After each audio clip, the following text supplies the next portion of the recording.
What's going on, guys? Davis Hirsch here from Hirsch Power Garage. Welcome back to another video. Today, what I'm going to be doing is showing y'all how to install a program on your Mazda that will allow you to use the touchscreen function while you are driving.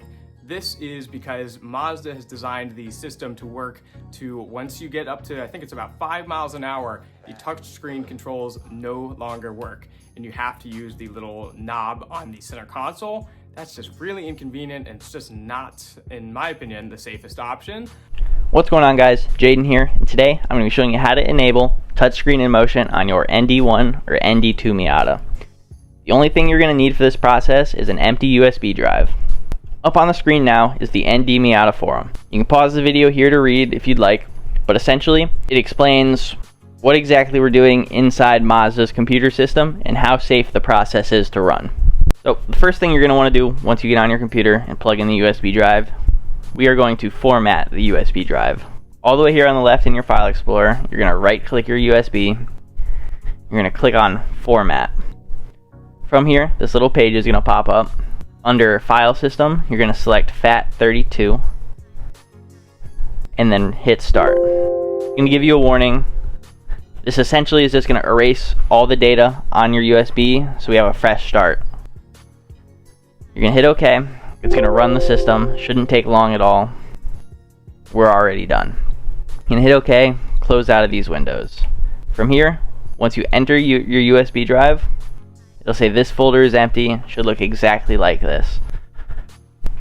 Once this is done, you're going to go to the link in the description, and it's going to send you to this page. This page is what we're going to use to download our files onto the USB drive. You're going to hit the little drop down tab next to code, and you're going to download zip. And then from here, you're going to view it in the File Explorer by clicking this button, and then you're going to extract your files. So you right click the zipped file, go to extract all. Window's going to pop up, you're going to click extract. Shouldn't take long at all. From here, it's going to show you the extracted file. You're going to double click on it and you'll open it up. You're going to take these files, select all of them, right click, copy, and then we can close out of this tab. We're then going to go back to our empty USB drive.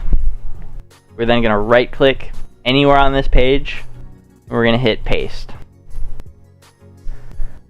This is what your USB drive should look like when we're all done.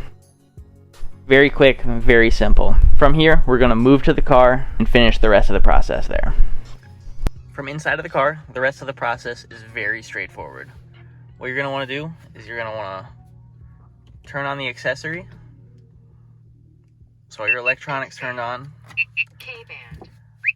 Once that screen is up, you can plug in your USB down here into one of the USB ports, and then it'll say USB connected. You're then going to go to the entertainment screen.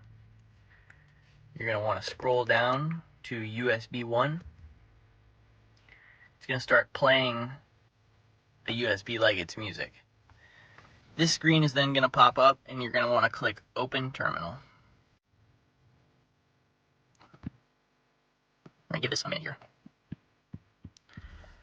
This screen is then going to pop up. You're going to want to click Next twice, and then you're going to want to hit LVDS speed toggle.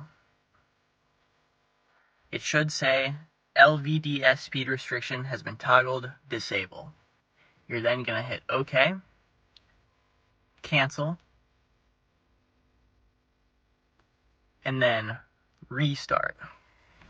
And then it's going to restart your infotainment system. This is going to take about 2 minutes. Once your infotainment system is restarted, you can then turn the car off and unplug your USB. From here, we can then turn the car on and test it out.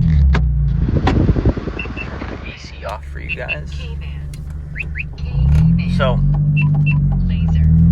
the speed restriction from factory is set to, I believe, 5 or 10 miles an hour. about 15 here. And then as you can see on the screen, we can then click through all the menus. Driving with my knee at the second, but we are at about 20 miles an hour now using the touchscreen. As you guys can see, we are going 30 miles an hour, and it does in fact work with CarPlay. Thanks for watching, guys. I hope y'all did enjoy today's video. If so, I appreciate any comments or likes below. That really helps out with the algorithm. Additionally, if you do have any questions, leave those below as well. I respond to all comments.